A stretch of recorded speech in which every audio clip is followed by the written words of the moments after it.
Syederalun suplai air dari bendungan irigasi Pantelung di kawasan Buyut Juli Biren terganggu karena terjadi kerusakan fatal, yaitu runtuhnya lening atau danau kantong lumpur pada saluran utama dampak dari banjir beberapa waktu lalu. Amatan SerambiNews.com pada Senin 30 Januari 2023, bagian dalam areal penampung air dan dinding beton jebol. Lening atau kantong lumpur adalah saluran untuk mengairi air irigasi dari waduk ke danau atau tempat penyaringan untuk dialirkan ke saluran utama ke sawah-sawah di berbagai kecamatan.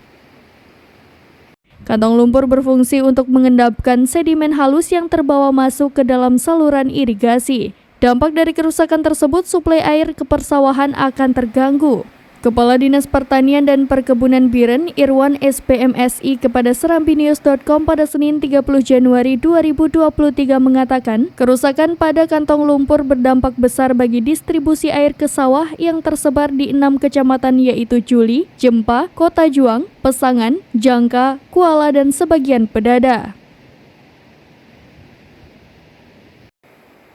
Kantong lumpur fungsinya hampir sama dengan Aramco. Bila rusak, suplai air terganggu. Saat ini kata Kadiskan sekitar 6.000 hektar tanaman padi sudah ditanam. Apabila 1 minggu ke depan hujan tidak turun, maka kebutuhan air untuk sawah sangat terganggu. Petani akan mengalami kerugian sebanyak 2 kali. Pertama, sudah menanam benih, dan kedua adalah kerugian tanaman padi terancam puso.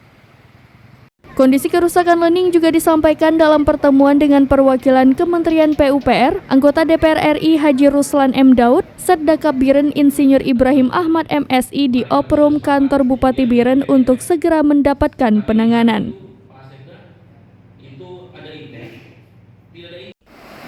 Dari Biren, Yusmanin Idris, SerambiNews.com.